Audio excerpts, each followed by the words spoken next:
Bien, señores, buenos días. La Facultad de Estudios Superiores Zacatlán, la División de Humanidades y la Jefatura de Historia les da la más cordial bienvenida a esta charla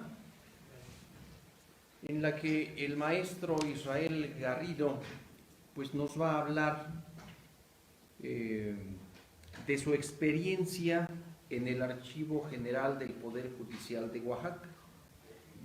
Debo decir a ustedes que el maestro Israel Garrido es egresado de la FES Zacatlán y que apenas en diciembre del año pasado obtuvo su grado de licenciado en Historia, con un trabajo en el que se sintetizó su experiencia laboral en este archivo histórico del Poder Judicial de Oaxaca.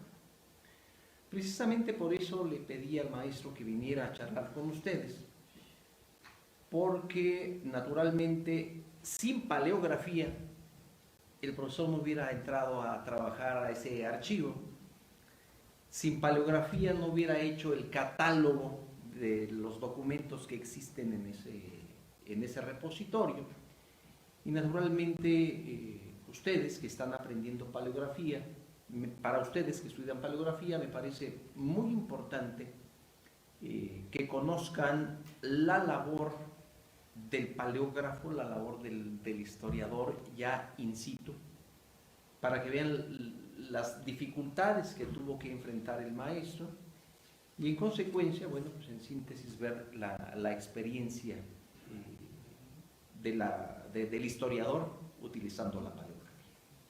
Bueno, pues sin más preámbulo, le damos la bienvenida al maestro Israel Garrido Esquivel y escuchamos su presentación.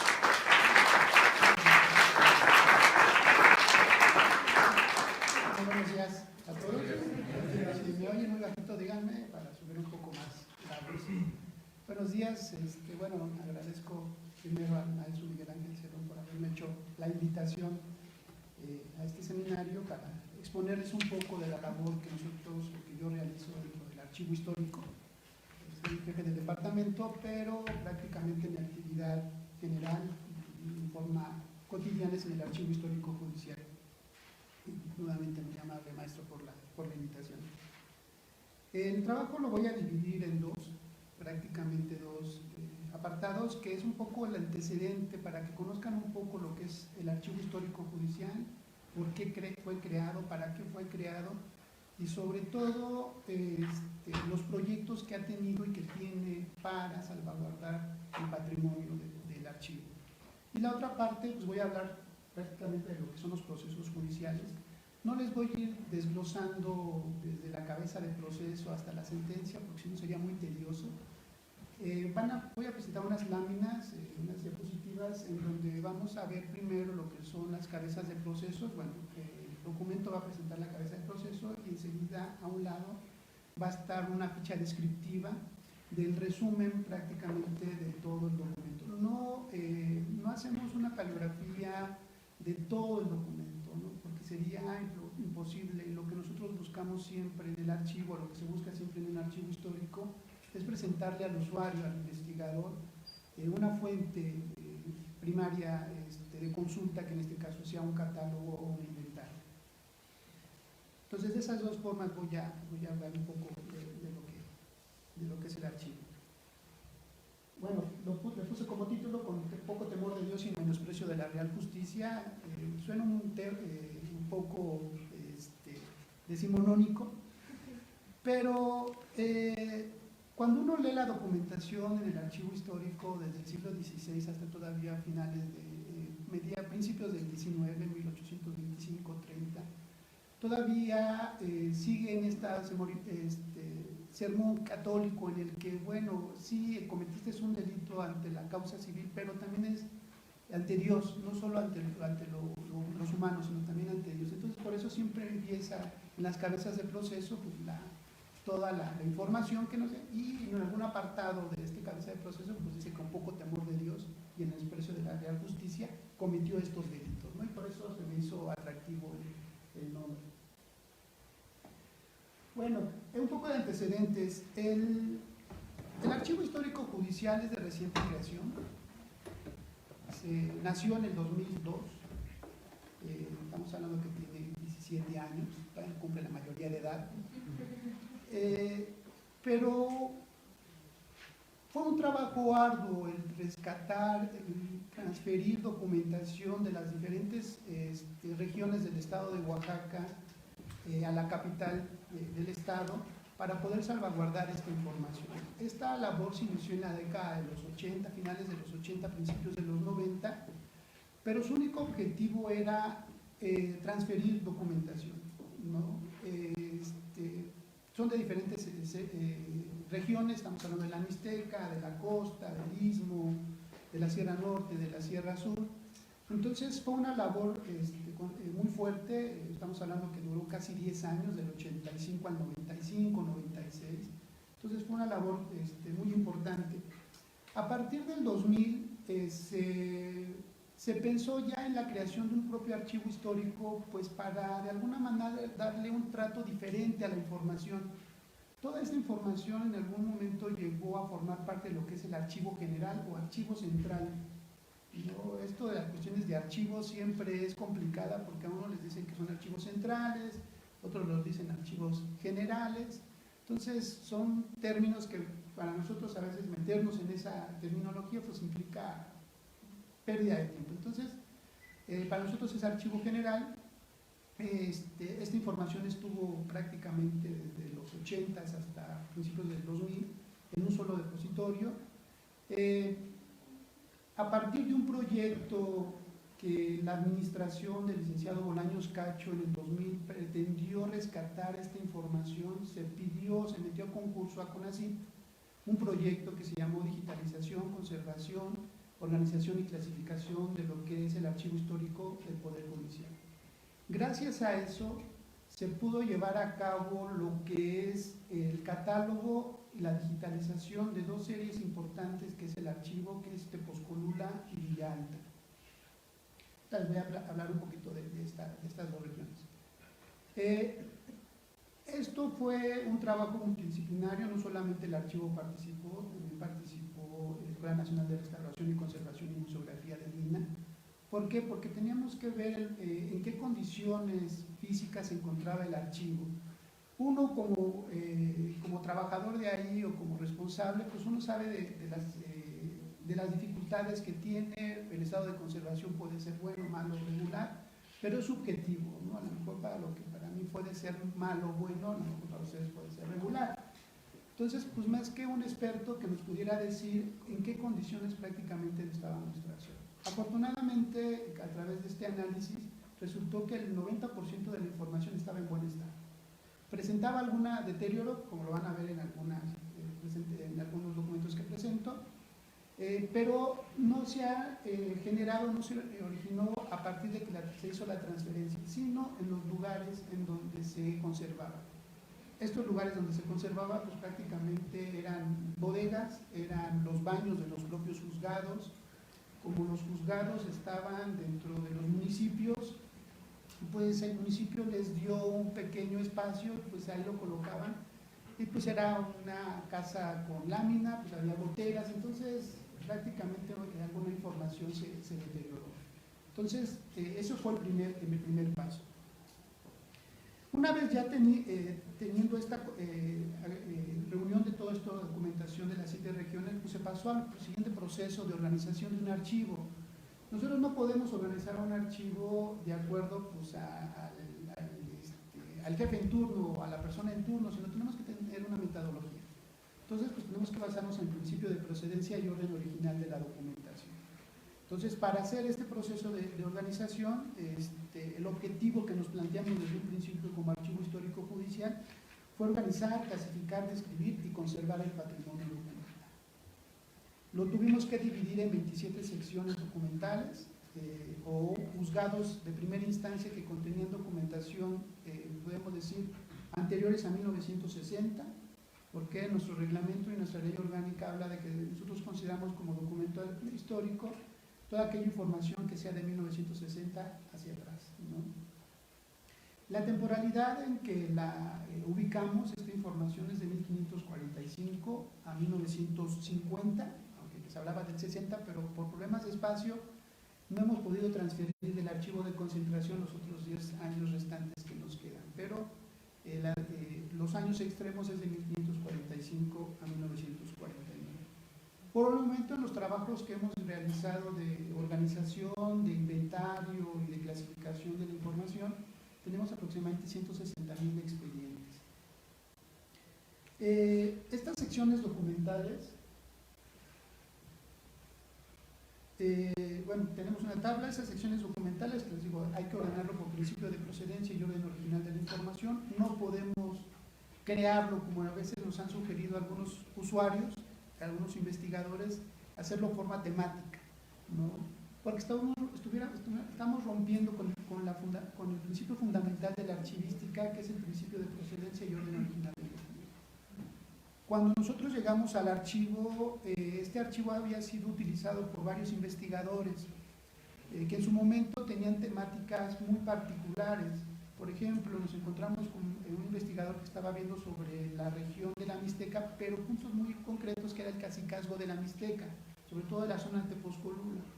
Entonces empezó a separar toda la información que hablaba sobre los cacicazgos de Tepozcolula en un fondo aparte. Hagan cuenta que lo ordenamos nosotros la información y la tenía en una caja aparte y iba aglutinando. ¿Esto con qué intención? Pues bueno, fue un pionero, el doctor Ronald Spors fue un pionero en la información. ¿Por qué? Porque él fue el primero que dio a conocer este rico acervo documental que es Tepozcolula, junto con la doctora Romero Fritzi, en la década de los 70. Entonces, pues conocía prácticamente toda la información, y como no teníamos un proyecto de organización antes del 2000, pues bueno, se les daba las facilidades necesarias a los usuarios, pues para poder ingresar sin ningún traba, a poder hasta ellos mismos organizar la información. A partir del 2000, pues los procesos de consulta cambiaron, sobre todo pues para ya darle un orden homogéneo a todo este tipo de información. De las 27 secciones documentales que tenemos, está dividida en 2 series, que es civil y criminal. 6 secciones o 6 juzgados contienen documentación de época colonial exclusivamente. Los más importantes es Villa Alta y Tepozcolula. En Tepozcolula encontramos el documento más antiguo, que es de 1545, pero es un testimonio respecto, que está incluido en un documento de 1575. Este documento de 1575 es un pleito entre dos comunidades, por malos tratos entre Tlaxiaco y Yolotepec. Tlaxiaco es una provincia muy grande, abarca la mayor parte de la Mixteca Alta, y tenía varios problemas de colindancia con ciertos pueblos de circunvecinos, entre ellos fue Yolotepec. Entonces, el proceso inició con que se quejaron los de Tlaxiaco de que los de Yolotepec empezaron a maltratar, a golpear a los que estaban en el límite territorial entre ambas comunidades, porque uno se creía con derecho los de Yolotepec se creían con derecho a esta información, a este tipo de problemas de tierras. Entonces, Tlaxiaco lo que hace es presentar un testimonio de 1545 en donde dice que tuvieron un acuerdo, un convenio entre la comunidad de Tlaxiaco y Teozacualco. Teozacualco es otra región importante en la Mixteca. Desafortunadamente, bueno, esa fue alcaldía mayor. No tenemos información de Teozacualco, desafortunadamente. No toda llegó a nosotros. Pero por este tipo de información cruzada, que nos podemos dar cuenta de los conflictos que existieron entre varias jurisdicciones. Y en este convenio, pues los de Tlaxiaco lo que argumentaron y lo que ratificó el alcalde mayor fue decir, bueno, es que esas tierras pertenecieron a Tlaxiaco desde inmemorial tiempo. Este término lo van a utilizar mucho cuando se habla en cuestiones de problemas por tierras dentro de la documentación de época colonial, y cuando trabajan en cuestiones territoriales, de territorio, van a encontrar mucho esta palabra, desde tiempo inmemorial, ¿no? Yo siempre me he preguntado, ¿cuál es ese tiempo inmemorial? ¿No? O sea, no podemos decir desde época prehispánica, porque hay hubo muchos terrenos baldíos, el término es moderno, pero bueno, hubo muchas tierras que no estaban dadas a ninguna persona, pero ellos, en este afán de hacerse de tierras, o en este afán de tener posesión de tierras, pues lo que hacían era efectivamente esto, ¿no? decir y plasmar y decir que eran desde tiempos inmemoriales lo iban teniendo. Entonces este es nuestro documento más antiguo y es un convenio de Querétaro de Tlaxiaco y Tiozacualco sobre las tierras que llaman Tasquetepetongo. Este es un gran problema también para nosotros porque los nombres muchas veces están de las parcialidades están en náhuatl, está en mixteco, está en chocho, está en mije, está en zapoteco, y pues bueno, el problema de nosotros es que nadie de nosotros es lingüista, ¿no? Entonces pues, lo que hacemos es transcribir literalmente el nombre de la parcialidad o el nombre cuando está en algún tipo de idioma, para evitar de alguna manera tener un error, ¿no? Ya los que son lingüistas pues ya a veces nos corrigen, ¿no? Es que estas palabras son juntas, estas son separadas, pero pues bueno, no podemos, como yo les comentó a veces a ellos, es que no podemos plasmarle todo lo que quisiera un usuario, un investigador, porque nunca terminaríamos, ¿no? Estas son, les voy a pasar las imágenes de las provincias que les comentaba que tienen documentación en colonial. Pues la principal es la Alcaldía Mayor de Tepozcolula, aunque esta es una imagen para la Alcaldía Mayor de 1701. Es prácticamente muy grande la Alcaldía Mayor, abarca la mayor parte de la Mixteca Alta. En algún momento entre 1560 y 1678 se le dio la de Yanguitlán, su agregada, en la documentación así dice, y la de Yanguitlán, su agregada, que es toda la parte izquierda de ustedes, no sé si alcanzan a ver, y lo que, bueno, ahí la llaman Nochistlán, pero es Yanguitlán, Nochistlán la jurisdicción. Entonces abarca una parcialidad prácticamente enorme, es de las alcaldías mayores, junto con Villa Alta, de las más grandes, porque en algún momento abarcó una gran temporal, una gran territorialidad, y no solo fue Nochistlán y Yanguitlán sus agregadas, sino también fue en algún momento Tiozacualco, un momento Los Peñoles, es decir, todo lo que es alrededor de la región de Tepozcolula, pues empezó a aglutinar con el paso de los tiempos, las modificaciones que la ley y el virreinato empezó a hacer, pues empezaron a dividir y fraccionar. La otra es la Alcaldía Mayor de Villa Alta, que es la Sierra Norte, que ayer, bueno, en lo que es Alcaldía Mayor de Tepozcolula, convergen pues, hablantes de náhuatl, mixtecos y chochos, ¿no? Entonces es una región muy rica en información también, bastante rica, y en su caso de Villa Alta la información también es una alcaldía mayor muy grande, porque en algún momento le dieron Huaspaltepec, que es la zona norte, la que ven hacia arriba, y abarcó gran territorial. Entonces ahí convergen zapotecos, mijes, nahuas, ¿no? Chontales, entonces también es muy grande. Y bueno, los zapotecos y los mixtecos con sus variantes constantes que hay en cada una de las regiones. La otra parte de la alcaldía mayor es Huajuapan, también es grande, esto es lo que es la Mixteca baja, que colinda ya con el estado de Puebla. El detalle que con Huajuapan, a diferencia de Villa Alta y Tepozcolula, que contamos con documentación desde el siglo XVI y XVII, para el caso de Huajuapan, desafortunadamente, nada más nos llegó documentación a partir del siglo XVIII, es decir, 1770. ¿No? Otra de las alcaldías mayores importantes es Nejapa, esta zona hacia el istmo de Tehuantepec. También si se dan cuenta, casi todas son horizontales o verticales. Y de Nejapa igual, por problemas de conservación por la zona, solo nos llegó siglo XVIII en adelante, 1788, 89. El detalle con Nejapa es que es un juzgado que tiene una información en un grado de deterioro enorme, ¿no? Prácticamente tanto de humedad como de ataques de insectos como polillas, como roedores, como cucarachas, pues hicieron que esta información se fuera deteriorando y pues prácticamente está en un grado de deterioro alto. Aunque déjenme decirles que las galeras que hace la termita pues a veces son obras de arte, ¿no? Entonces, desafortunadamente termina con el documento.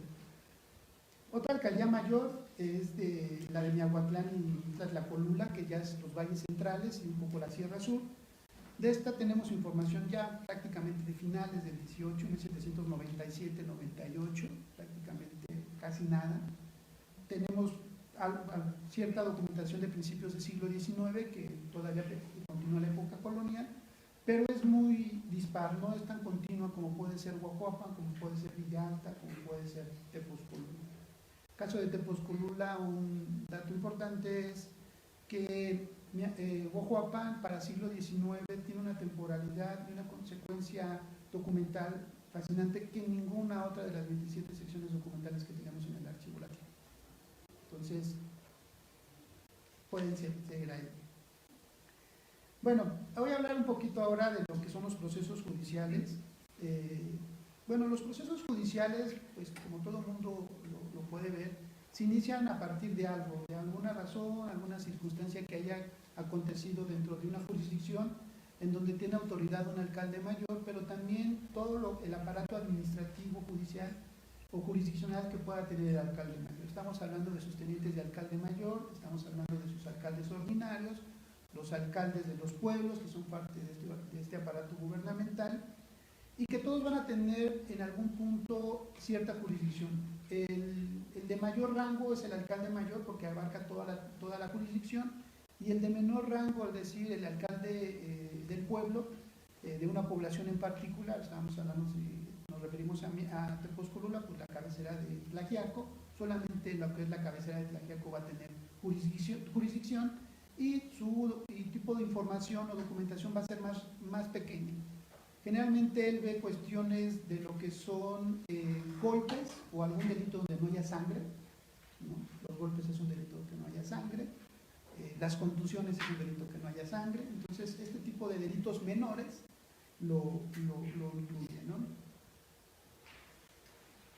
Bueno, aquí vemos a Miahuatlán y Tlacolula, y aquí están los tipos documentales, ¿no? Hasta el momento, como les comento, para hacer esta organización y clasificación no nos sacamos de la manga el tipo de delito, ¿no?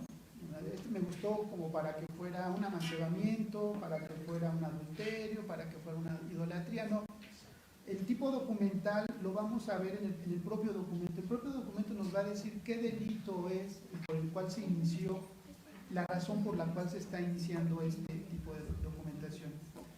Tenemos agrupados en 5 grandes grupos los delitos de sangre, que son las heridas, los homicidios y los uxoricidios. El uxoricidio es el delito que comete el hombre cuando mata o asesina a su mujer, ¿no? A su esposa. También tenemos los delitos contra las personas, es decir, las injurias, los insultos.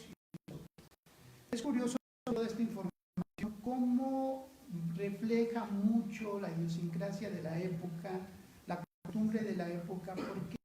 Porque nos hemos encontrado muchos tipos de documentación de este tipo de delitos contra las personas, es decir, sobre todo los malos tratos o los insultos. A veces son tan particulares, la particularidad en la forma en que describen el acontecimiento o el por qué se están quejando ante las autoridades, es impresionante.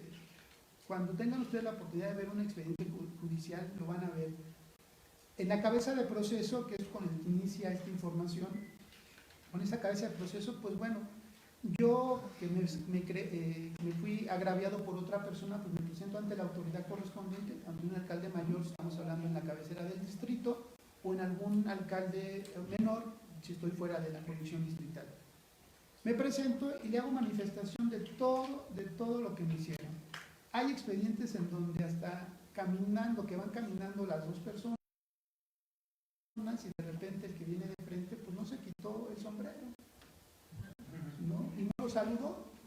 Entonces pues ese otro se sintió ofendido, ¿no? Se sintió agraviado porque es parte de la idiosincrasia. O sea, para ellos son comunidades pequeñas, son comunidades en que todo el mundo se conoce, pues el respeto es mutuo, ¿no? Tiene que haber un respeto. No, ahora caminamos por la calle y no saludamos a nadie, ¿no? Ni a los que viven cerca de nuestras casas. Para aquella época era muy importante tener ese tipo de respeto. Entonces, hemos encontrado muchos expedientes en este tipo de casos en los que se están quejando ante la autoridad porque no le contestó el saludo, porque no se quitó el sombrero al pasar, o porque no lo dejó pasar. sea, así iban caminando y pues se encontraron en lugares donde nadie se podía bajar. Pues es que no me dejó bajar y sacó la espada, ¿no?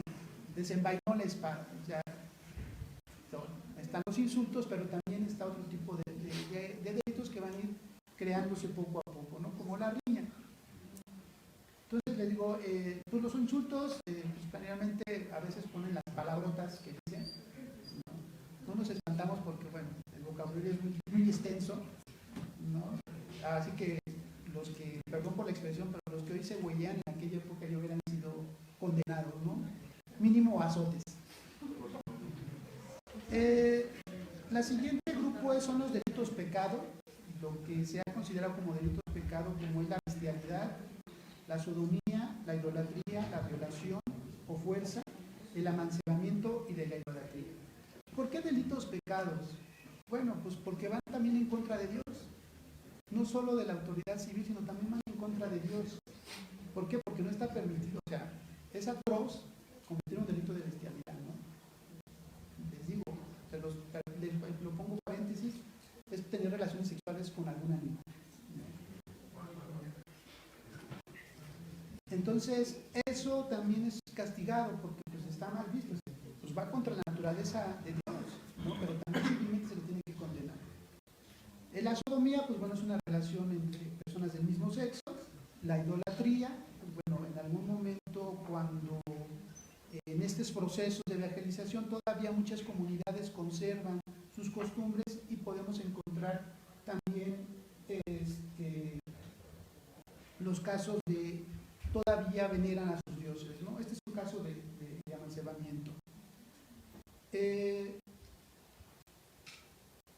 Bueno, la otra parte del conjunto es lo de van en contra de la corona, pues bueno, esto generalmente son la sedición, el tumulto, la sublevación, que van en contra de las autoridades, y pues, es muy severa en este caso la autoridad en la forma de castigo, ¿no? Ya lo veremos al final de cuando voy a hablarles un poco de lo que son las castigos o las penas, cómo va a ir a ser el castigo. El otro grupo grande es sobre daños, puede ser hurto, bueno, me dan decir, bueno, hurto, ¿por qué lo daño? Pues porque le quitó un patrimonio, está dañando su patrimonio, ¿no? El robo, el abigeato y el incendio. Este es uno sobre idolatría.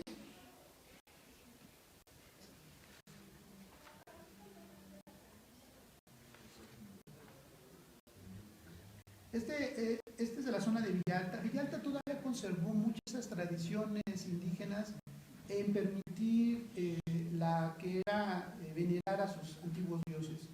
Es donde se encuentra la mayor información sobre idolatría que hay en el estado. Villalta es la principal, Tepozculula un poco, pero Villalta es más grande en este aspecto. Bueno, aquí es un poco el que lo encontraron, hicieron una verificación, hubo alguien que fue ante la autoridad, denunció que en la casa de alguna persona vio que colocó lo que venía siendo la covacha de la casa, pues un envoltorio. Entonces pues, va la autoridad para cerciorarse de la denuncia, o sea, llegan a la casa de esa persona, bajan lo que vieron, entonces da una descripción de lo que pueden haber encontrado. Pero este tipo de procesos son también muy importantes porque dan reflejo de toda esta tradición indígena, el que todavía para ciertas cosas, por ejemplo, para buenas cosechas, para una buena pesca, para que haya abundantes aguas, pues todavía idolatraban a los dioses antiguos, ¿no? Y nos ponen nombre de los dioses a los que están idolatrando.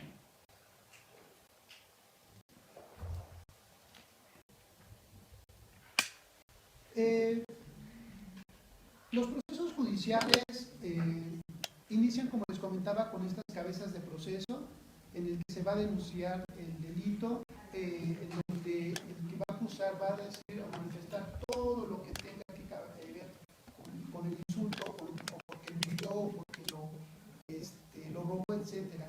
Posteriormente viene un poco lo que es el proceso ya en sí, en donde mandan traer a los testigos, siempre va a haber unos testigos de asistencia. Cuando se trata de asuntos como un herida o un homicidio, pues mandan llamar a los testigos de asistencia. Estos testigos de asistencia fungen como testigos de la autoridad, no de la parte, de cualquiera de las partes, sino de la autoridad bodega, en donde va a dar su testimonio, este testigo de asistencia, para decir que efectivamente tiene una herida, en qué lugar, qué tipo de profundidad, cuántas tiene, y son muy pormenorizados en su información, no son muy detallistas, al grado a veces de decir que tiene una herida del tamaño de un dedo, del tamaño de un cigarro, del tamaño de un tlaco o de una moneda. O sea, habría que conocer ese tipo de detalles para saber que en algunos de los casos la información trae dibujos, es decir, ilustraciones que van a permitir a nosotros como archivo, pues crear un catálogo totalmente diferente para ir clasificando esta información en diferentes tipos de instrumentos del delito, que se les llama, que van a permitir conocer desde qué tipo de puñal es, desde qué tipo de piedra es, desde qué tipo de espada es, desde qué tipo de rifle es, escopeta, etcétera, ¿no? Nos hemos encontrado cuando se tratan en estos procesos, cuando describen, es que se vio que lo agarró con una piedra y encuentran una piedra al lado, ¿no? Cuando hacen ya el peritaje que manda a hacer el alcalde mayor, el peritaje término moderno, y el que se va a encargar del peritaje, pues es un aficionado a algo, o sea, no tiene una experiencia en lo que es hacer una descripción detallada del medio, y es un aficionado. A veces va a ser un zapatero, un sastre, un monedero, un carnicero, etcétera, ¿no? Aquí lo que nos asombra es que cuando es cuestiones de heridas y homicidio, pues mandan traer al carnicero o al zapatero, ¿no? Entonces, pero es un detalle de la información que van dando impresionante. Les digo, cuando tengan la oportunidad, en verdad, de ver un proceso judicial, van a ver con qué detalle van dando esta información. Ya después vienen lo que son los testigos de cargo y descargo, es decir, los que están apoyando al que denunció y los que están defendiendo al que dicen que lo atacó. Y es una posición tan fuerte que a veces pues, deja uno a la imaginación, pues que tiene la razón, ¿no? A veces cuando uno está leyendo ese tipo de documentos, pues dice, no, pues le voy a ¿no? Porque pues es más convincente en su declaración, aunque pues, de repente se le va algo. Es muy rica también, les comento, es muy rico la información en el contexto que nos van dando. No tanto, yo siempre les digo a los investigadores que nosotros clasificamos la información por homicidios, robos, hurtos, etcétera, en cuestiones penales, no solo es el concepto, sino ya viendo el documento en sí, todo lo que va a arrojar de información este tipo de documentos, sobre todo para la historia de las mentalidades o costumbrista, ¿no? En cómo van a ir que no se quita el sombrero, ¿no? El que no, o a veces están debatiendo en duelo, que está prohibido, ¿no? O la forma en que saca en cualquier momento la espada o el puñal, etcétera. Una vez que están estos testigos de cargo y descargo, pues también mandan traer a los peritos que hicieron la descripción del hecho. Y les digo, cuando en un momento está la piedra, hay una figura dibujada en una hoja de la piedra, ¿no? Le ponen todos los dados que puedan tener, lógico, no la ponen en tercera dimensión, no es plana, ¿no?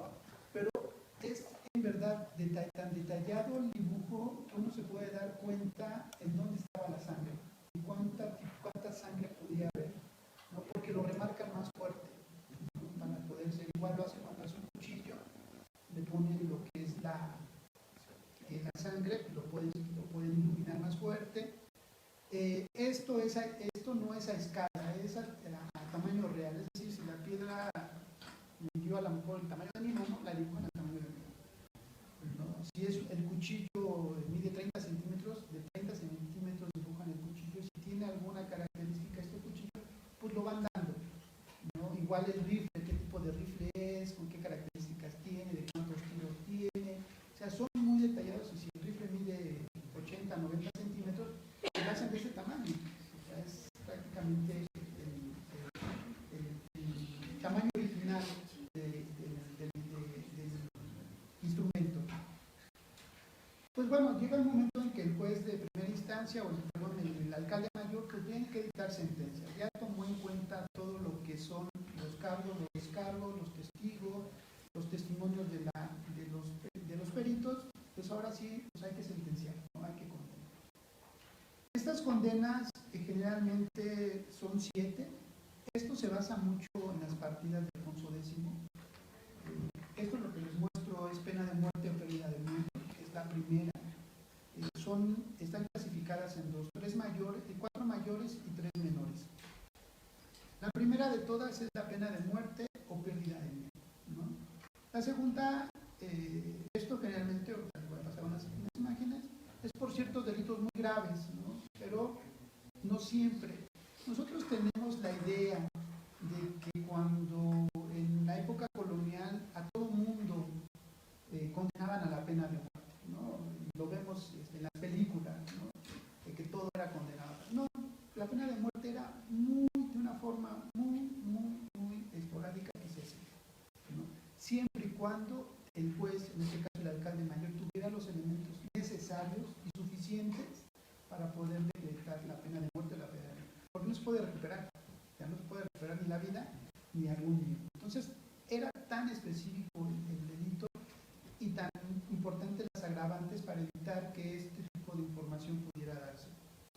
Otro es el segundo es el servicio. El servicio puede ser construcción de una obra pública o algo.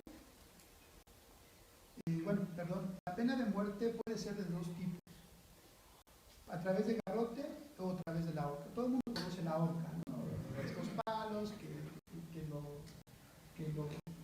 están atravesados y pues, ¿no? El garrote, pues no crean que es un mazo con el que le das un golpe al otro. Tampoco no son tan salvajes, ¿no? Perdón por la expresión, pero no son tan salvajes. Este es un caso de la pena de muerte por garrote y este es un caso de muerte por medio de la horca.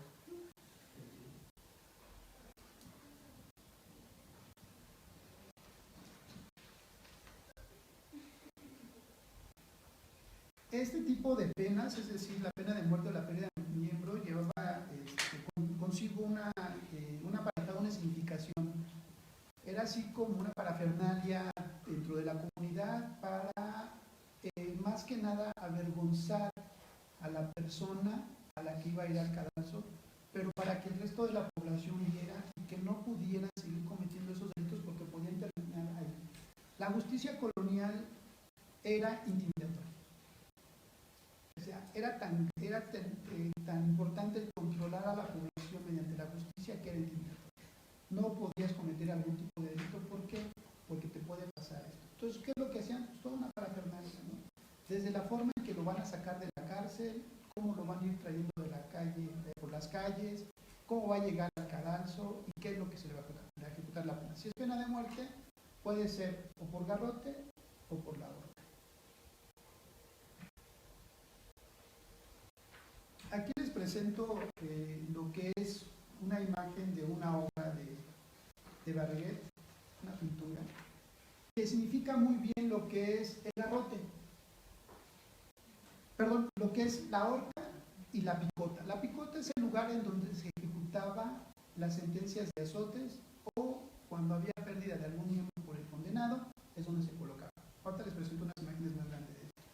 Lo vamos a ver desde donde está la fuente, en la parte de enfrente ustedes ven una columna.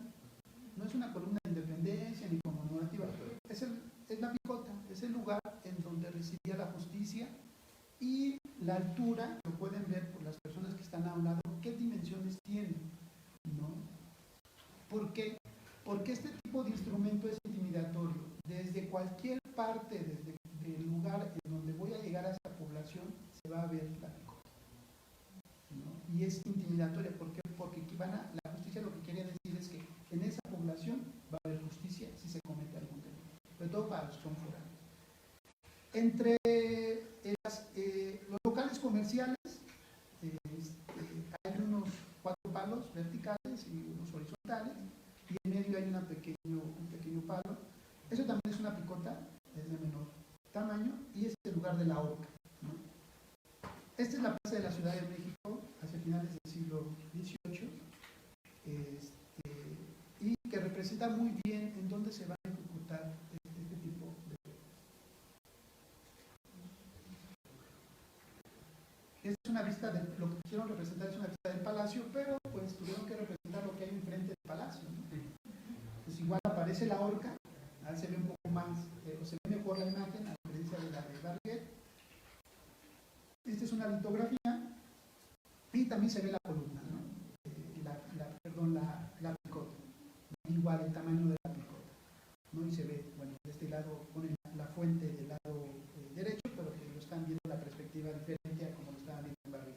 Entonces, estos dos instrumentos, la horca y la picota, son instrumentos intimidatorios y es un señal de que en esta población, en este caso la Ciudad de México, en otras poblaciones, hay justicia. ¿Para qué? Para que vaya a llegar, tenga, se intimide. Imagínense llegar a la Ciudad de México y ver desde que uno va llegando de la zona de Puebla o de la otra región, ver, ¿no? Porque se podía ver, ahora ya no vemos nada, pero en aquel momento se podía ver, pues ver este tipo de instrumentos intimidatorios, pues en aquella época, les digo, el pensamiento era totalmente diferente y lo hacía. La siguiente es una, de Barguet, este sí es de Barguet, y ahí nos muestra un poco lo que es el castigo por garrote. Del lado izquierdo ven a dos hombres desnudos.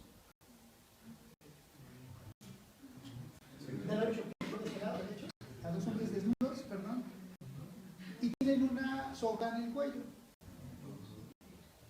Esa soga es el garrote. ¿Por qué? Porque en la parte de atrás le hacen un torniquete con otro palo y lo que van haciendo es asfixiar.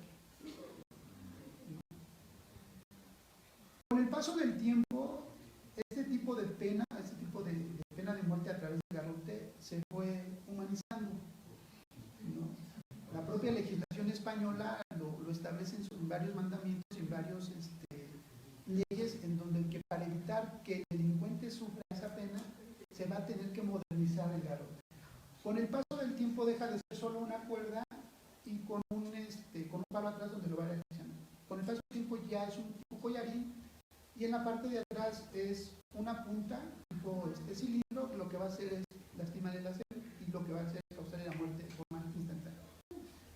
Este tipo de pena a principios del 16-17, que era nada más estrangulamiento, duraba en morir la persona bastante tiempo, entonces sufría, ¿no? Y lo que buscaba con otro tipo de invención de otro garrote es evitar el sufrimiento, ¿no?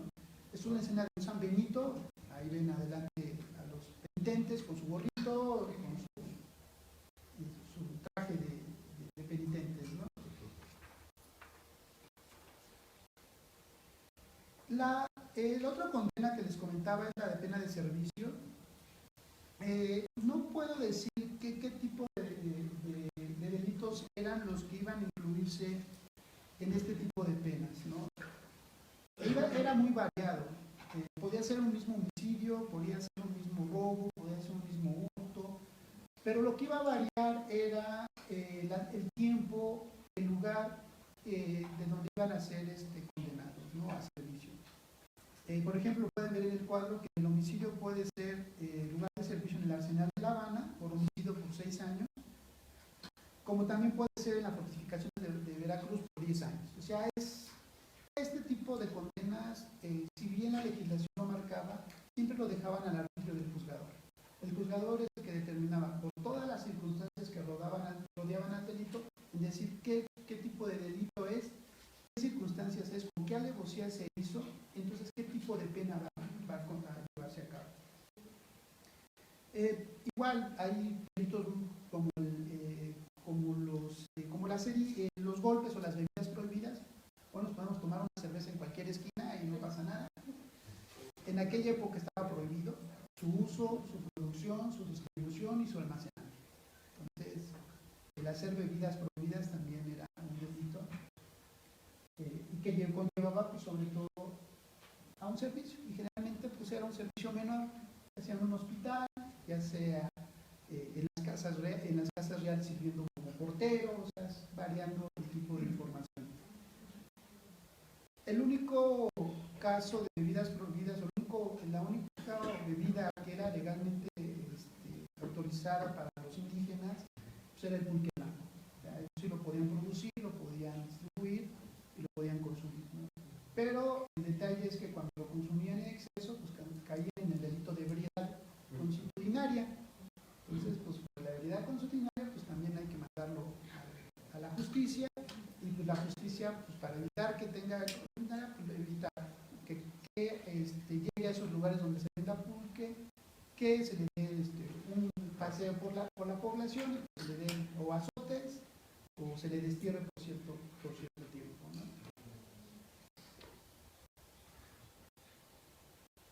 El que se haya condenado a alguien por el delito de servicio no significaba que solamente esa era la pena que iba a sufrir. Siempre va acompañada de otra, ¿no? Ya sea que yo les hablaba de los azotes, ya sea de una vergüenza pública, ¿no? Les voy a hablar de la vergüenza pública y en algunos casos del destierro y en algunos casos de penas pecuniarias, es decir, ejecuciones de dinero. Estamos hablando que los condenaban a 2 pesos, bueno, 2 pesos para los que en aquella época ganaban un tomín, pues el juntar 8 tomines para pagar una deuda cuando su salario era menos de un tomín, un cuarto de tomín, o eran granos de oro, pues imagínense, era mucho el sacrificio para juntar esos 2 pesos. Entonces sí era una pena fuerte, ¿no? Para este tipo de condenados. Bueno, este es un servicio en el hospital, fue por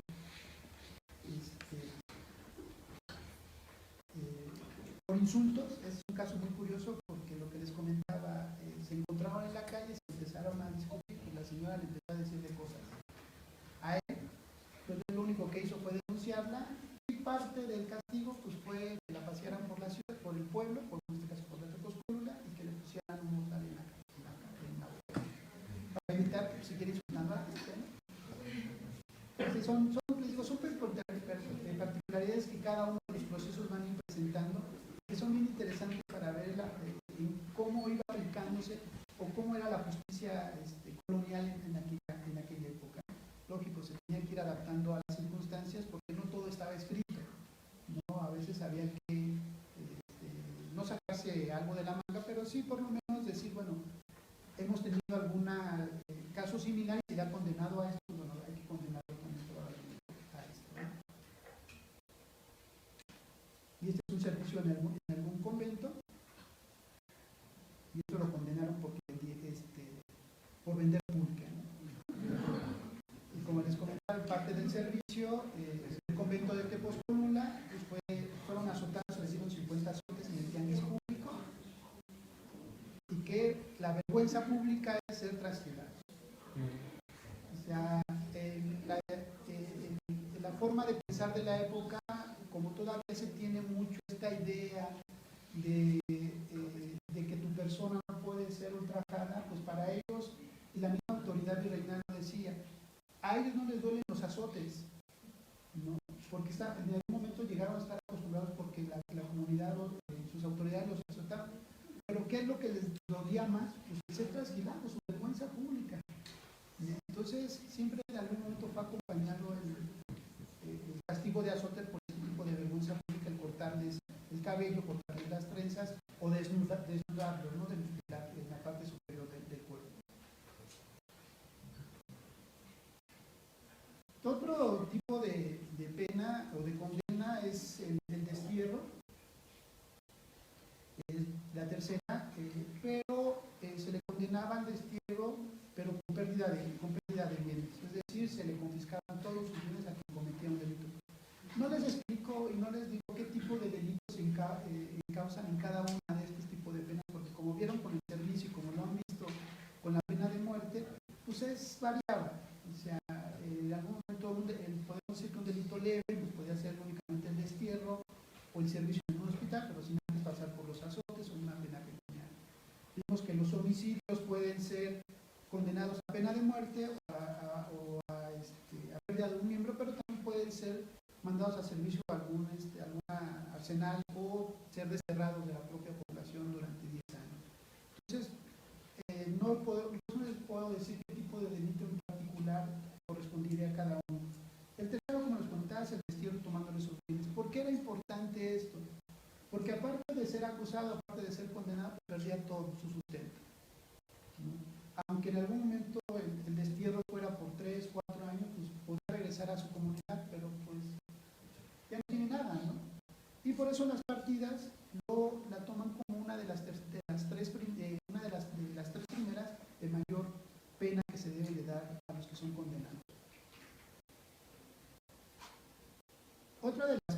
penas o de las condenas es la prisión.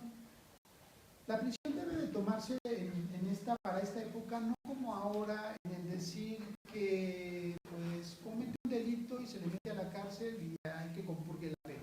No. En aquella época, en esta época, el ponerlo a prisión era únicamente como una medida preventiva. Había dos cuestiones. Para medida preventiva, para que pudiera llevarse a cabo lo que se le iba a condenar, es decir, se le condenaba la pena de muerte, pues tenía que salir de la cárcel pública y ser dirigido al cárcel. Si era castigado a azotes, igual tenía que salir de la cárcel pública para ser condenado a azotes. Entonces, fungió en algún momento como evitar que se jugara este tipo de delincuente. Pero para finales del 18, a principios del 18 ya cambia totalmente, porque ya empieza a haber prisiones o presidios en donde se compurgaba la pena. Es decir, y ahora sí, tu pena va a ser prisión. ¿Y dónde vamos a mandar de prisión? Pues a una fortificación, ya sea San Juan de Ulúa, ya sea al Moro de La Habana, ya sea en algún momento nos hemos encontrado expedientes que los mandan a Colombia, al virreinato del sur. Entonces, es porque remitió una pena muy grande, ¿no? Aparte de ser homicidio, cometió asalto, robó, y X razón. Entonces, por eso fue muy, muy grande. Entonces, ya para el siglo XVIII, ya empezamos a hablar de la prisión. Y aquí tenemos dos casos de cárceles.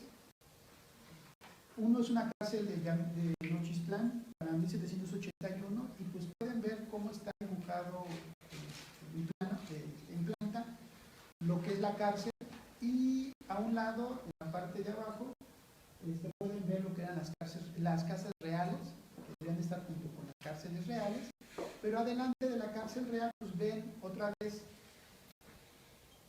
este cuerpo horizontal que es la picota, pero ya aquí se representan lo que son los hierros de la picota, es decir, donde eran encadenados y podían ser azotados, o eran encadenados y podían estar durante cierto tiempo a la intemperie. En algunos casos ponen que son llenados de miel y ponen puestos al sol, ¿no? Entonces, pero ahí nos refleja un poco en cómo estaba estructurada la cárcel. Y la siguiente pues es una cárcel más moderna, estamos hablando de principios del 19, y es una de Teotitlán, pero pues hay separación tanto de hombres como mujeres para que no estén mezclados, y la que le corresponden a cada uno. En algunos de los casos, las mujeres cuando eran condenadas, pues no se les metía a la cárcel, se les mandaba a que estuvieran en una cárcel de recogidas. La cárcel de recogidas pues era una exclusiva para mujeres, pero también se les mandaba que cumpliera su condena a alguna casa de alguna gente importante de la población que pudiera darle buena orientación cristiana, sobre todo cuando se hablaba de amancebamiento, de adulterio, para darle una cuestión cristiana, ¿no? Volvemos acá a lo mismo del proceso de mentalidad que tienen en este caso las personas. Aquí tenemos un ejemplo de lo que es un presidio, es hacia finales del 18, 1779, lo mandaron 4 años de presidio.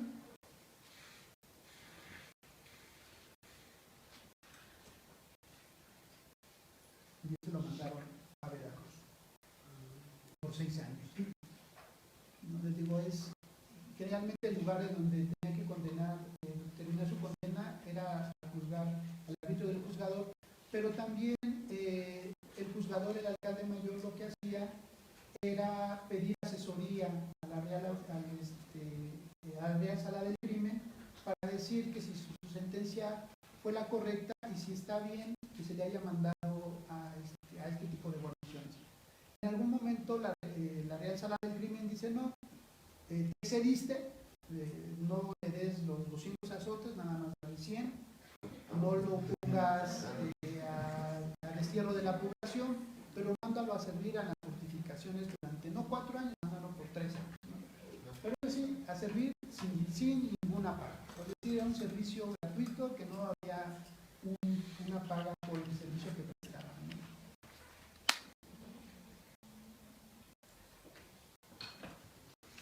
Otra de las penas y que es la más común que vamos a encontrar, son los azotes. Las sentencias que se tienen en la documentación para la época colonial, o si no puedo exagerar, el 97% termina en azotes. ¿No? Termina en azotes desde 25 azotes hasta 200 azotes, 250 azotes. Eso dependiendo del delito. Ojo, también se tomaba en cuenta no solo el tipo de delito, sino también se tomaba en cuenta a la persona, la circunstancia de la persona. Si era una persona ya mayor de edad, madura, no se le aplicaba el azote, sino se le aplicaba una pena pecuniaria. Igual las mujeres no se les azotaba. Ahora lo vemos en las películas que van a azotar. Solo, dentro de toda la información, solo 2 casos se vieron en donde se azotaron a mujeres por haber cometido el delito de amancebamiento y adulterio. Solamente en esos 2 casos. Pero para el resto de la información no hay casos en donde nosotros podamos atestiguar que se le haya dado azotes a la mujer. Y los azotes que les dieron a este tipo de mujeres fueron 25 azotes a cada una. Aparte de ser trasquiladas y aparte de ser desterradas. Bueno, los azotes y los latigazos era el castigo corporal más común durante la época colonial. Consistía en inmovilizar al prisionero dejándolo desnudo de su espalda, en donde se le aplicaba la cantidad de azotes que determinaba el juzgado. Su número variaba de 25 a 200, como se les comentaba, dependiendo de la gravedad de las faltas cometidas, las constancias físicas del acusado, su edad y su sexo. La ejecución de los azotes se llevaba caminando sobre las calles en las plazas públicas, es decir, la vergüenza, junto con la pena de muerte era la significación, es decir, el pasear al condenado por las calles públicas y delante de él, antes de llegar a la picota donde se llevaba la ejecución, pues iba un pregonero delante de estas personas en lo que iba diciendo qué tipo de delito cometió, ¿no? No sé, Juan Pérez cometió el delito de amancebamiento, por lo cual se le va a condenar, la justicia del rey se le va a condenar a 20 a 25 azotes o 100 azotes, y por lo cual se le está llevando a la plaza pública en donde está la picota y se le va a dar azotes. O sea, era parte de la vergüenza. Les digo, la justicia colonial era intimidatoria y parte de la intimidación pues era la significación de todo esto, ¿no? Generalmente los azotes se llevaban a cabo en algún lugar muy concurrido. Prácticamente todo era en el centro de la población, en la hora de tianguis, es decir, donde hay mayor cúmulo de personas, para que vaya un momento la vergüenza pública, y también pues que vean que cometió un delito y que si alguno de los presentes llegase a cometer este delito, pues lo mismo se le podrá hacer, ¿no? Es intimidación, ¿no?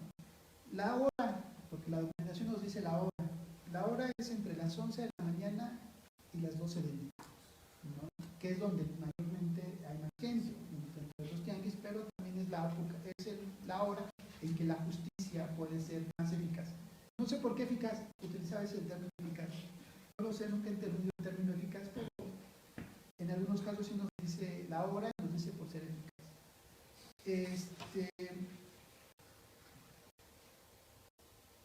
Por ejemplo, las heridas leves, ponerles un ejemplo, las heridas leves se castigan son 50 azotes dentro de la cárcel, como vimos la anterior.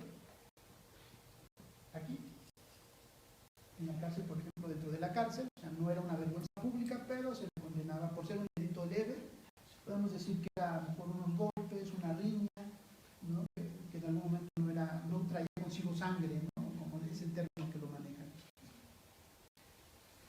Graves por accidente se condenaba a 50 azotes, es decir, si cometías una herida o cometías algún tipo de delito por otras circunstancias, es decir, estamos hablando de la ebriedad, pues estando ebrio, pues estás fuera de sí y pues puedes cometer un delito, y pues es un delito por accidente, le dicen, entonces te disminuía la pena, ¿no?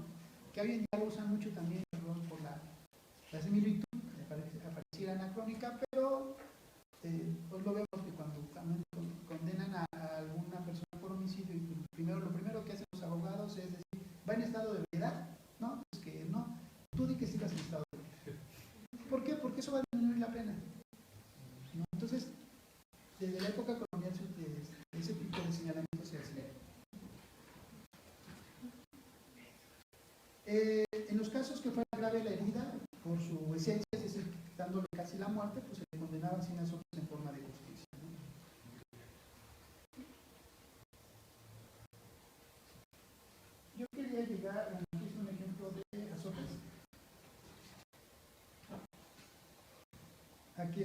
leones de caballos y mulas, se les dieron 200 azotes, ¿no? Aparte de darle la vergüenza pública correspondiente.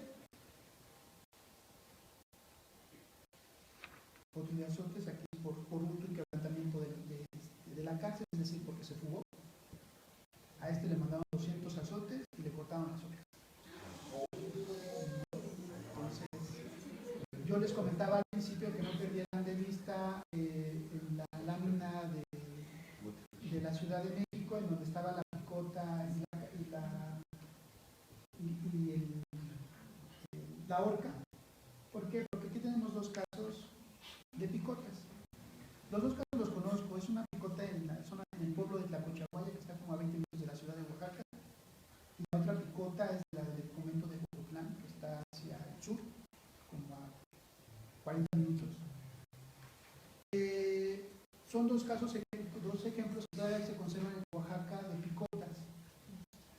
En el exconvento todavía se ve la aldabilla, es decir, el fierro que está arriba, que es donde atravesaban la cadena para poder colgar al condenado y aplicarle la pena. Está dentro de un convento. ¿No? Bueno, el archivo no posee documentación conventual, pero pues, por referencia, pues, parte de los delitos pecados a los que se llegaba a juzgar, pues cuando la autoridad eclesiástica llegase a conocer de algún caso, podía condenar cierto tipo de delito, en este caso la idolatría, pero el mayor tipo de castigo lo mandaba al fuero civil, y el fuero civil es el que aplicaba la condena mayor. Son dos casos que yo conozco en Oaxaca, y hay otros dos casos, uno en Celaya, Guanajuato, y otro en Zempoala, Hidalgo. Ya se dan cuenta, son picotas totalmente diferentes, ya tienen un fuste, ya tienen una base, ya tienen un capitel, ya tienen una, etcétera, ¿no? Es totalmente diferente. El primero, el de Celaya, pues está adosado a una pared, posiblemente esta pared fue incluida posteriormente, pero generalmente, si se dan cuenta, la de Zempoala está dentro enfrente del ayuntamiento, es decir, enfrente de la plaza, pues para decir efectivamente que hay justicia en esa población, y ahí es donde se va a aplicar este tipo de justicia. La última lámina, para terminar, para dejar alguna serie de preguntas que tienen. Esta es una picota de España, de Fuentenovilla, y es un claro ejemplo de una picota del 18. Las picotas iniciaron siendo únicamente un pedazo de madero, de no mucha altura, a lo mucho unos 1,20, 1,80 centímetros. Pues con el paso del tiempo se fueron haciendo de piedra, como las que vimos en Zempoala, en Celaya, en Ocotlán y en Tlacochahuaya, pero con el paso del tiempo se hicieron obras de arte.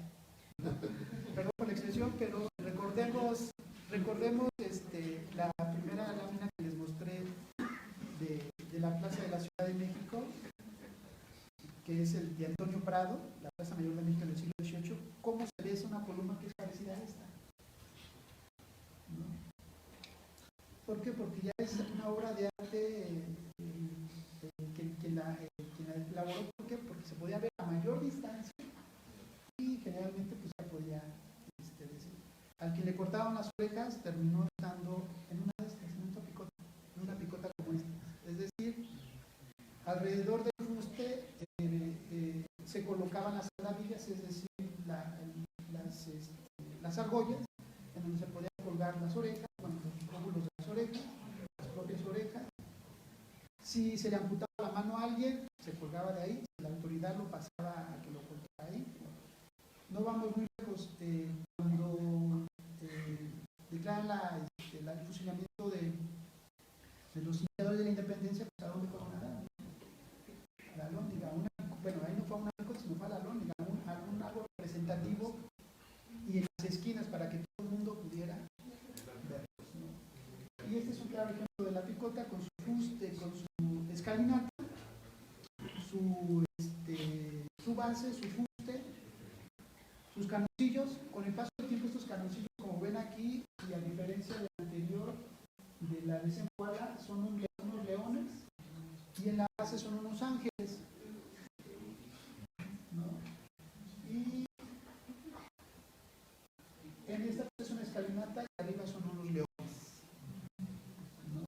termina con con un remate que es en forma piramidal, que también es un lugar donde se colocaban en algún momento las partes que pudieran ser de mutilación puestas.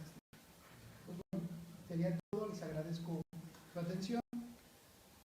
No sé si tengan alguna pregunta, duda, comentario.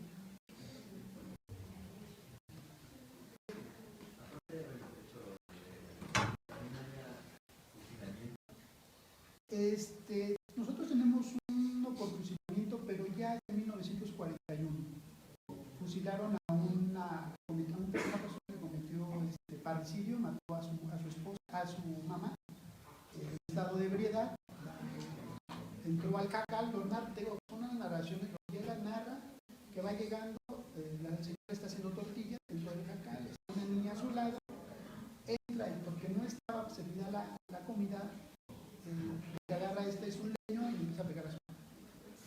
Y todo lo que lo ve es la niña, entonces pesa mucho el testimonio de la niña. Testificó, ajá. Entonces le condenó a la pena de muerte por fusilamiento. Pero no en época colonial no tenemos en el archivo histórico judicial ningún caso que haya sido por fusilamiento. Sí. ¿Cuál es el caso más así como extremo que ha visto? Bueno,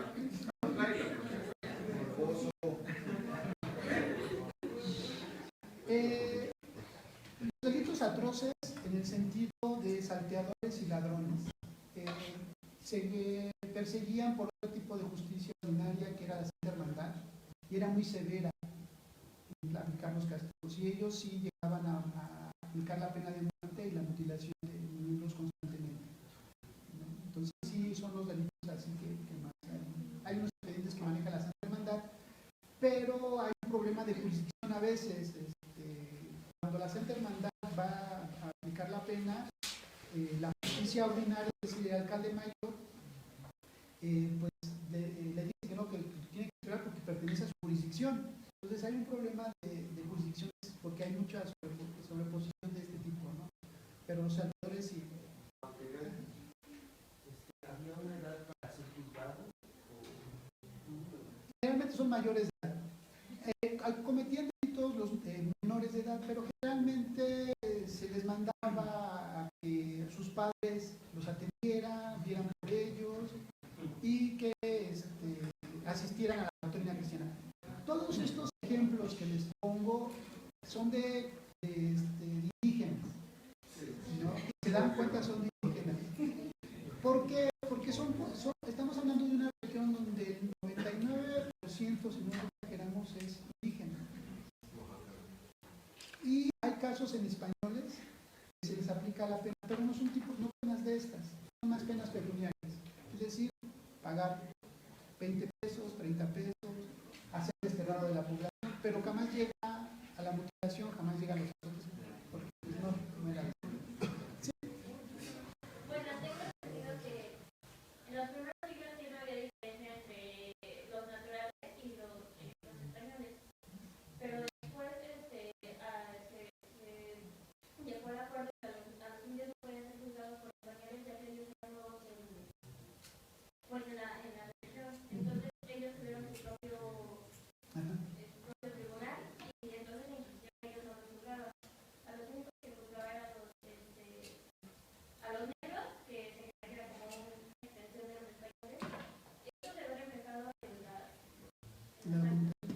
Sí, tenemos algunos casos en donde el negro comete algún delito, pero no se juzgaba al español. Si bien era tomado el negro como un bien de una persona, es decir, que era un esclavo, era una propiedad, no se le juzgaba como propiedad, se le juzgaba como persona. Hasta la analogía, ¿no? O sea, no se le tomaba como persona, pero cuando cometía algún delito, se le aplicaba una condena. Y generalmente, pues, azotes, destierro, en alguno de los casos, pues, el pago de alguna pena pecuniaria, lógico. Que el dueño, pues, no va a sufragar, sino, estamos hablando que los esclavos se les pagaba, tenían cierto dinero. ¿Por qué? Porque podían obtener, de alguna manera, cuando juntaban cierta capital, pues podían obtener su libertad. Entonces, que debemos entender entender que sí les pagaban sus servicios. ¿Sí? Bueno, cuando hablábamos lo del subsidio que mencionaba esto y del servicio, decía que no daban remuneraciones económicas. Pero entonces, durante todo ese tiempo, aparte de hacer el servicio, digamos, tenían ellos un trabajo aparte para solventar sus necesidades alimenticias, o bueno, no sé, es que yo me imagino que mandan a servicio, tienes que irte como los 3 años allá, estar como las 24 horas del día allá, y sin ninguna paga. Entonces ellos subsidiaban, digamos, las necesidades, o ellos aparte tenían que hacer algún otro tipo de cosas para solventarlos. Okay. En algunos casos, la corona, los maridos que tenían malnutrición, no crean que era una comida sustanciosa. O sea, no les pagaban, pero los alimentaban porque era fuerza de trabajo. Y como fuerza de trabajo había que tener. En otros casos no. En otros tipos de, cuando hay una destierro o servicio cerca de las poblaciones, no, porque luego luego hay, en este caso, las esposas de los delincuentes iban y se presentaban al alcalde mayor pidiendo, pues que por favor regresara a su marido porque no tenía quien lo mantuviera. Y el marido pidiendo al alcalde mayor pues que lo reincorporara a la zona familiar porque pues, no tenía quien le diera de comer. ¿No? Entonces, ahí nos podemos dar un caso de que no siempre el Estado, pero la corona los mantenía, ¿no? Tenía que buscar un sustento dentro de la misma nación, ¿no? El peritaje tiene una evolución a través de los siglos. Mencionaba que antes eran atendidos por carniceros, zapateros y todo eso. En la evolución tuvo ya especialización en personas para hacer el peritaje. Sí. ¿Y en qué momento hubo esa coyuntura? Okay. ¿Cómo fue esa evolución? Empezó a ver generalmente los peritajes que se daban en las comunidades tan alejadas como esta zona, pues era difícil de tener un médico, ¿no? Porque ya existía un médico de profesión o un cirujano de profesión, porque quien hace todo ese tipo de peritaje en las heridas en los homicidios, pues es un cirujano, no un médico, un cirujano. Entonces, hay cirujanos, hay médicos, pero en las grandes poblaciones, es decir, en la Ciudad de México, en las ciudades de Puebla, etc., en la propia ciudad de Oaxaca, ¿no? Pero en estas poblaciones, como son alejadas y son pequeños grupos, a pesar de que es una jurisdicción grande, no había este tipo de especialistas, pero los había, siempre los ha habido en ese sentido, ¿no?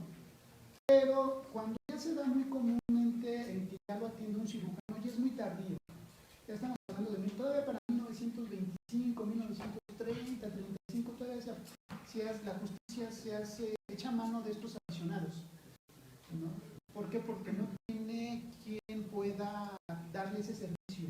En algunos de los casos, pues, pide el apoyo al juez de primera instancia de la capital, pues para que haga el reconocimiento de las heridas que sufrió en el ámbito de esta vida. Sí, siempre lo ha habido, pero no siempre se tuvo la oportunidad por las circunstancias de distancia. Llegar a Oaxaca ahora son 8 horas, 6, 8 horas.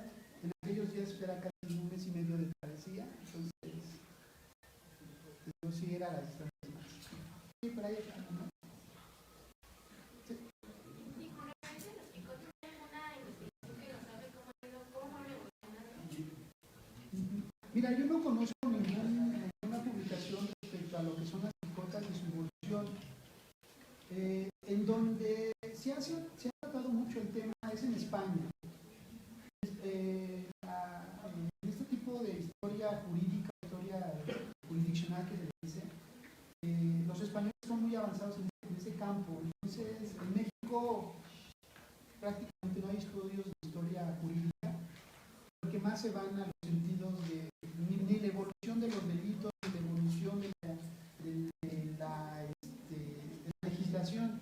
No, yo lo veo, por ejemplo, en Oaxaca, no hay una carrera de historia, pero ahí hay carreras de abogados.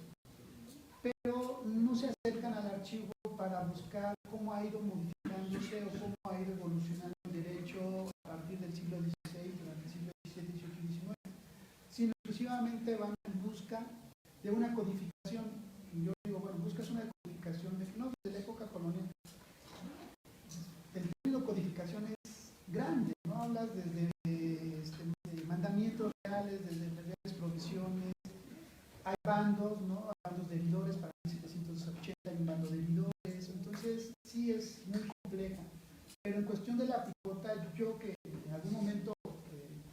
en el archivo hicimos una exposición sobre pena de muerte, estuvimos buscando artículos sobre la picota en México y prácticamente no encontramos nada. ¿Sí? En la época colonial, según el sistema de castas, era el delito era diferente, fue el mismo delito, pero diferente casta variaba la sentencia. Generalmente sí. Como es una población, les digo, en el caso de Oaxaca es una población completamente indígena, pues eran estos delitos. Cuando eran mestizos, generalmente son penas pecuniarias también, ¿no? Cuando son criollos, lo mismo, penas pecuniarias. Generalmente este tipo de castigos era para la población indígena. Entonces sí había una distinción entre ser español, ser indígena y ser casta, ¿no? Sí había una diferencia grande, ¿no? Sí. Usted mencionaba que había dos tipos de destierro, ¿no? El destierro que con confiscación de bienes y el de destierro sin confiscación. En ese caso, usted mencionó también que cuando les daban un periodo que lo regresaban. Mi pregunta es, ¿les daban así libre albedrío, así de estás desterrado, vete de aquí a donde quieras, o los mandaban a un lugar específicamente? No. El destierro generalmente es muy específica la ley y los juzgadores en decir, estás desterrado a 2 leguas de la población. Estás desterrado a 5 leguas de la población o estás desterrado de la jurisdicción 20 leguas en su contorno. Es decir, si vemos la jurisdicción de Tepozculula, ¿qué tan grande es? Imagínense hasta dónde tendría que irse condenado a destierro para salir de esta jurisdicción, ¿no? Entonces, prácticamente, o irse a la capital, bueno, a la capital de Oaxaca, o irse a Puebla, o sea, salir, o a Huajuapan, que es la jurisdicción más cercana. Entonces, pero sí lo iba poniendo. Y rápidamente, ¿y tenían que regresar cumpliendo ese año o era opcional? Que no, tenían que cumplirlo. La ley habla muy bien que tienen que ser precisos. O sea, si te condena a un año, a 2, es decir, 2 años de destierro, puede ser uno preciso, es decir, uno que a fuerzas debes de cumplir, y el otro puede ir sirviendo. O sea, a lo mejor yo puedo regresar a la comunidad y lo voy a servir en un hospital. Sí, disculpe, en cuanto a los azotes, ¿había un objeto específico para agredirlos? Fíjate que no, dentro de la documentación, nada más hablan de un látigo. O sea,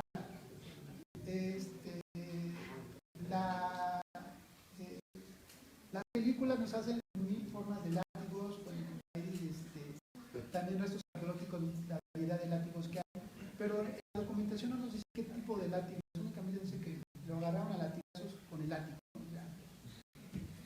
No más, o sea, a veces en el caso de que no hay verdugo, no se llevó a cabo la pena, porque el verdugo es únicamente el que sabía dónde poder golpear para evitar matar.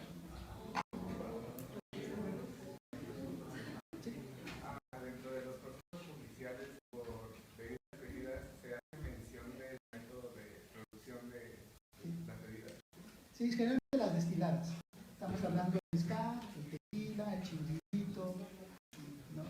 O sea, nos hablan, o en Villa Alta se dedican mucho la época colonial se dedica mucho a la producción de bebidas alteradas que le dicen, pero es destilada, es decir, con plátano, es decir, con la penca del maguey hacían el mezcal, pero lo aditaban con papaya, con piña, con plátano.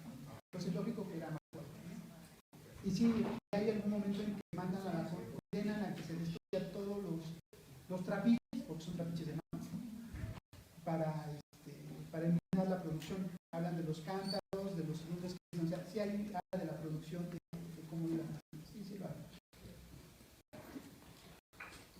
Yo tengo una duda. En las películas siempre nos pasa que los indígenas eran maltratados impunemente. ¿Aquel español o entre criollos maltratar a algún indígena tenía alguna penalidad?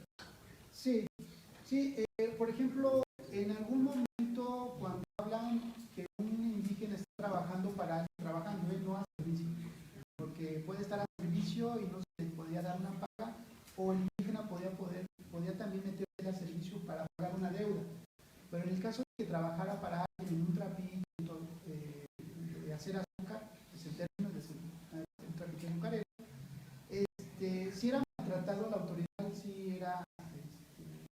podía quejarse el indígena a la autoridad y era condenado el español, les digo, pero generalmente son penas pecuniarias y a que tenga buen trato. A penas pecuniarias, pero a que le dé buen trato a los indígenas.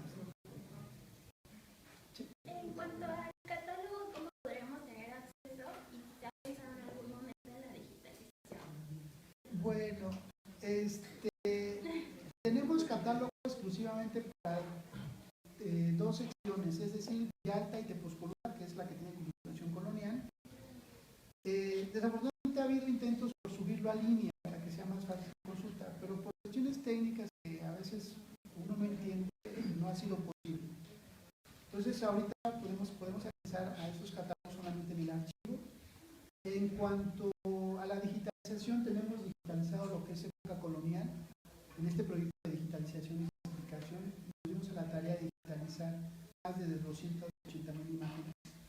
Entonces, para tener un respaldo, de alguna manera, que nos sirva un poco, no que se preste el documento, sino que si se necesita una reproducción ya no se maneje el documento original, sino a través de la impresión, ¿no?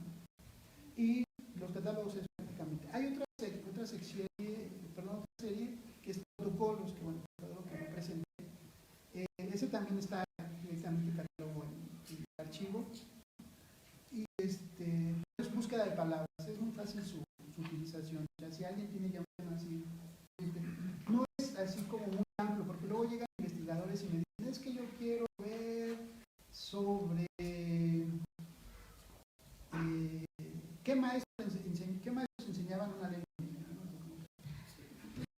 Pues no puedo decir, o sea, pero pues le puedes teclear, por ejemplo, el maestro, ¿no? Porque, bueno, parte del trabajo que hacemos nosotros cuando hacemos la clasificación y la descripción es poner los datos como su media afiliación de la persona, es decir, cómo se llama, dónde es vecino, dónde es natural, es residente, es avecindado, qué oficio tiene, qué edad tiene, si es casado, ¿no? Porque pues eso nos va a permitir cuando alguien quiera ver, por ejemplo, si anda alguien buscando sobre maestros o sobre primeras letras, pues puede teclear ahí, entonces arrojan estos registros, ¿no? Hay un investigador que trabaja mucho sobre intérpretes, igual cuando hay un intérprete, pues el que intérprete le va a arrojar todos los registros que hablan sobre el intérprete. Bueno, no tanto la persona del intérprete, sino la función que tiene dentro del expediente, ¿no? Para accesar nosotros como alumnos, nos queda algo retirado, como es lo que necesitamos. Ok, cuando ustedes gusten visitar el archivo, lo único que se les pide es una carta de presentación en el cual solicitan, expongan los motivos de cualquier accesar a los servicios del archivo y sería todo, ¿no? O sea, el acceso es muy sencillo, no tenemos un acceso restringido, ¿no? Igual en muchas instituciones, en muchos archivos ahora ya es obligatorio usar cubrebocas, guantes, ¿no? A veces en algunos archivos hasta batas, ¿no? Es medio complicado porque pues, uno a veces va a un archivo y pues no tiene esa idea de qué es lo que necesitan, pues no te dan acceso si no tienes todo esto. En el archivo, o sea, simplemente se les pide que tengan una buena manipulación del documento, lógico. Si el documento está en un grado de deterioro muy grande, pues se evita prestar, salvo que el caso lo merite, que digas que es muy interesante para mi publicación o para lo que estoy haciendo, pues se presta, pero ya se les pide que usen guantes, que la manipulación sea la correcta, no escribir sobre él, porque hay muchos usuarios que llegan a escribir a veces sobre su libro o su cuaderno y empiezan a escribir ahí, ¿no? Entonces evita algún tipo de cosas. Desafortunadamente así puede ser, ¿no? Nunca se les hace que no se acerquen, que no hagan así. Por un momento nos pudimos dar cuenta que un usuario subrayaba palabras que no entendía con lápiz, ¿no? Entonces pues, le dijeron, oye, ¿qué estás subrayando? A ver, ¿cómo que estás subrayando? Pues ya me acerqué de la manera más atenta, ¿no? Porque pues también hay que estar atentos con los usuarios, aunque hay usuarios que se portan a veces muy mal. Pero bueno, siempre la institución tiene que ser atenta hacia el usuario, entonces se le pidió que evitara. Se molestó, se enojó, pero se le dijo, mire, si sigue haciendo ese tipo de acciones, pues se le va a prohibir la entrada a la sede. Es decir, que además de que está dañando el patrimonio, todavía se enoja. ¿Sí? Sí, así es. Bueno. Bueno, ¿Algo más, muchachos? Les agradezco su atención.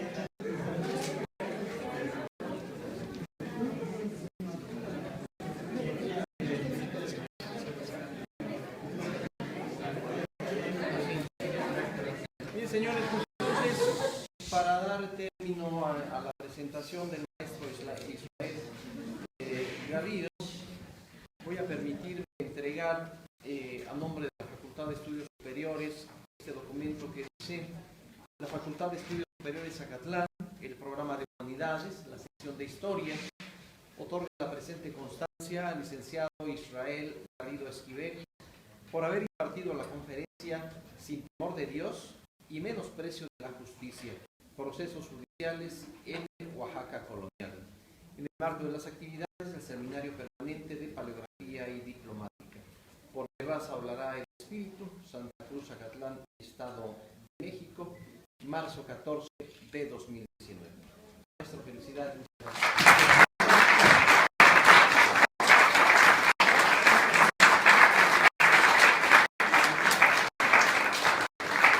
Muchas gracias, muchachos, por su atención. Ya platicaremos después en la Gracias.